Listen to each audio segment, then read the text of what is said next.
नमस्कार।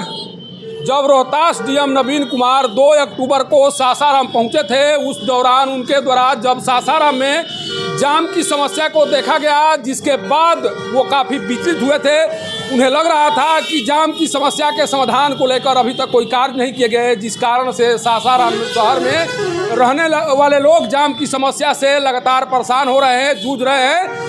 इसीलिए उनके द्वारा योगदान देने के साथ ही सासाराम शहर के पुरानी जीटी रोड का भ्रमण किया गया और जानने का प्रयास किया गया कि आखिर सासाराम शहर में जाम की समस्या क्यों बनी हुई है। सोचिए कि डीएम नवीन कुमार आने के साथ ही सासाराम शहर की सबसे बड़ी समस्या की वो रुख किए और उनका मानना था कि सही तरीके से काम कर दिया जाए तो सासाराम शहर से जाम की समस्या को दूर किया जा सकता है। और उसी का परिणाम है कि उनके द्वारा जो कार्य किया गया, जो निर्देश दिया गया, उसका असर कुछ दिनों तक सासाराम शहर में दिखाई पड़ा। उनके आने के बाद देखिए यहाँ पर जो बैरिकेडिंग दिखाई पड़ रहा है, यहाँ पर जो रस्सी से बांधकर लोगों के आवागमन को बंद किया गया है, उन्हीं के निर्देश पर हुआ है। और इसके बाद से समस्याएं बहुत कम हो गई थी। लोगों को लग रहा था कि सासाराम शहर में जाम की समस्या अब दिखाई नहीं पड़ेगी।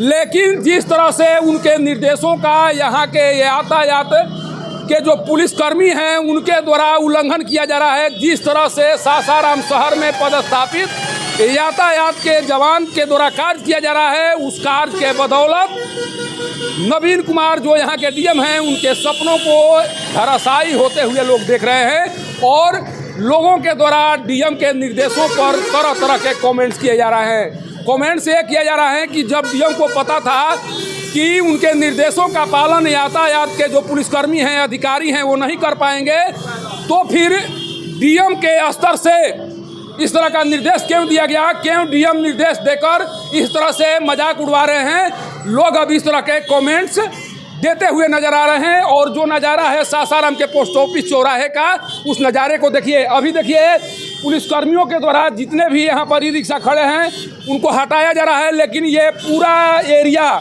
ई रिक्शा का स्टैंड के रूप में तब्दील हो गया है। जब भी आप आएंगे तो यहीं पर ई रिक्शा वाले खड़े रहते हैं और यहीं से सवारी उठाकर ले जाने का काम करते हैं, जिस कारण से जाम की समस्या भयावह हो चुकी है। देखिए अभी यहाँ पर एडीएम आप पहुँचे हुए हैं, प्रभारी डीएम एडीएम का वाहन यहाँ पहुँचा हुआ है और उनके वाहन को बैरिकेडिंग को खोलकर पार कराने की कोशिश की जा रही है। सोचिए कि किस तरह से सासाराम शहर में 2 नियम दिखाई पड़ रहे हैं। एक नियम आम लोगों के लिए है, जबकि दूसरा नियम अधिकारियों के लिए है। जैसे ही अधिकारी यहाँ पहुँचते हैं उसके बाद से बैरिकेडिंग को खोल दिया जाता है और आराम से जाने की इजाज़त दे दी जाती है।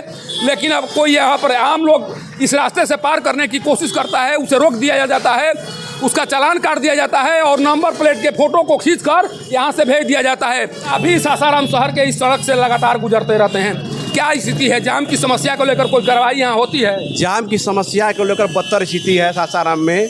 जो ये पोस्ट ऑफिस चौराहा है, इसको चारों तरफ से घेर दिया गया है और प्रशासन के लिए खुला छोड़ दिया गया है। आम पब्लिक आधा किलोमीटर पूर्व, आधा किलोमीटर पश्चिम जाना पड़ता है और आए प्रतिदिन यहाँ पे टेम्पू, रिक्शा, ठेला जो कि जाम की समस्या को अवरुद्ध कर रहे हैं। इसे एडीएम आए तो उनके लिए छोड़ दिया गया, एडीएम साहब के लिए खुल दिया गया और आम पब्लिक के लिए बंद कर दिया गया। तो इससे बेहतर है कि आप इसको दीवार बनवा दीजिए, यहाँ से वहाँ तक दीवार बनवा दीजिए, ना आम जनता आएगी और नहीं तो ये चौराहा को बंद कर दिया जाए। ये पोस्ट ऑफिस चौराहा किस लिए है? आपको लगता है कि प्रशासन के द्वारा मनमानी की जा रही है? प्रशासन का पूरा मनमानी है यहाँ पे। सिर्फ ये लोग जो गाड़ी होता है, बाइक होता है, उसका ये लोग फ़ोटो खींचते हैं और ऑनलाइन फाइन मार देते हैं किसी को बिना बताए हुए। ये सबसे ज़्यादा प्रशासन की लापरवाही है इसमें। आपको लगता है कि इस तरह के काज रस्सी लगाने का मतलब क्या समझा जाए? देखिए कोई भी इस चौराहा को अवरुद्ध कर दिया गया है, इससे बढ़िया है इसको बंद कर दिया जाए। ना प्रशासन के लिए ना खोला जाए, ना आम पब्लिक के लिए खोला जाए। पब्लिक तो परेशान होने के लिए 1 किलोमीटर जा ही रहा है। तो डिवाइडर वहाँ बना है, यहाँ भी डिवाइडर बना दिया जाए। जब आप लाल बत्ती यहाँ पर लगाए हैं तो इसको चालू कराइए, नहीं तो बंद कर दीजिए। इस रस्सी के माध्यम से क्या बताने की कोशिश हो रही है? ये प्रशासन की लापरवाही है बहुत घोर, और हमारे डीएम साहब जो हैं इस पर संज्ञान ले। तनाशाही भी कह सकते हैं, इसको तनाशाही भी कह सकते हैं। सर आपको क्या लग रहा है सासाराम शहर में जो स्थिति दिखाई दे रही है, अभी ट्रैफिक पुलिस के द्वारा जो कार्य किया जा रहा है, उसे लग रहा है कि सासाराम शहर में जाम की समस्या सब कम होगी? हाँ, मैं सच्चिदानंद से महावीर स्थान कुराइच निवासी जहाँ तक ये जो है ट्रैफिक व्यवस्था की बात है, देखिए ये लाखों का जो है सिस्टम लगा करके और ये शोभा की वस्तु बनाया गया है प्रशासन के द्वारा।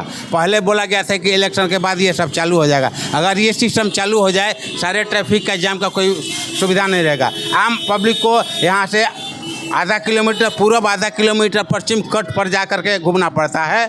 और जो प्रशासन के पदाधिकारी हैं उनके लिए कोई बंधेज नहीं है, जब आए जब चाहिए गेट खुल जाता है, आते जाता है। ऐसे तो कोई समस्या का समाधान नहीं होगा। तो क्या माना जाए, तानाशाही नहीं है तो और क्या है? तानाशाही जो भी हो, हम ये नहीं कहेंगे तानाशाही है, लेकिन अगर ये लाखों का सिस्टम लगाया गया है तो इसका सदुपयोग होना चाहिए। और जाम से जो है इसका निजात इसी से मिलेगा, जब आपका रेड सिग्नल चालू हो जाएगा तो सारे ट्रैफिक जो है अपने सिस्टम के अनुसार आते जाते रहेंगे। देखिए, आज तक के बड़े संवाददाता, रोहतास जिला के बड़े संवाददाता, आज तक के बड़े संवाददाता हैं मनोज जी, ये भी लगातार इस समस्या से जूझते रहते हैं, ये भी खबर कवर करते रहते हैं। असर क्या दिखाई देता है सासाराम शहर में जब चलते हैं तो ट्रैफिक व्यवस्था को देखकर आपको क्या कैसा लगता है? देखिए, हमारी बात है, यहाँ जितने सिपाही पुलिस लगे हुए हैं, ठीक है, व्यवस्था किया गया कि यहाँ से हटाने के लिए, लेकिन आप देख सकते हैं इससे कोई इजाज़त नहीं मिलने वाला। सबसे बड़ी चीज़ मैं बता दूं कि यहाँ पर तानाशाही काफ़ी है, पूरे शहर को घुमा दिया जा रहा है, लेकिन मुख्य चौराहा पर पुलिस की सामने है। आप देखिए, यहाँ पर बिना नाबालिग गाड़ी चला रहे हैं, जाम लगी रहती है, लोग तहसीलते रहते हैं, कोई काम नहीं होता है, बहुत ही परेशानी है। केवल जनता को मूर्ख बना रहा है। ये पीली लाइट लाखों लाख रुपया लगा, अभी तो कोई कारोबार नहीं है, सिर्फ केवल अपना धौंस दिखाते हैं आम पब्लिक को कि इधर से घूम के आइए। आखिर केवल यहाँ पर आकर आराम करते हैं, मोबाइल चलाते हैं, कोई काम नहीं हो पा रहा है। देखिए, जब पुलिसकर्मी है तो फिर रस्सी लगाने का क्या मतलब है? हाँ, नहीं, पुलिसकर्मी है, नहीं, सिर्फ दिखाने के लिए कि हम निश्चिंत रहें, कोई मतलब नहीं है। जो लोग आना जाए, मेरा सिर्फ यही कहना है कि ठीक है भैया, सब कुछ ठीक है, लेकिन कम से कम आप जो घेराबंदी की है तो ये मोड़ को तो साफ रखेंगे। पैसे लेके ठेला चला बना, ये सब किसे काम है? आप ही का काम है, आप जाम लगवा रहे हैं ना। लग रहा है इसमें मिली भगत है। हाँ, एकदम पूरी है, केवल ढौंस जमाना है आम पब्लिकों पर। अभी यहाँ से एडीएम की गाड़ी गई, उनके लिए खोल दिया गया, फाटक को खोल दिया गया। हाँ, लेकिन आम लोगों के लिए यहाँ पर कोई नहीं। प्रशासन यहाँ पर जो पुलिस निष्क्रिय है, यहाँ केवल नाम के लिए यातायात, कुछ नहीं है काम। देखिए, जिला के बड़े संवाददाता हैं, आज तक के संवाददाता हैं, जिस तरह से ट्रैफिक पुलिस पर आरोप लगा रहे हैं। इनका कहना है कि ट्रैफिक पुलिस के सह पर सब कुछ हो रहा है।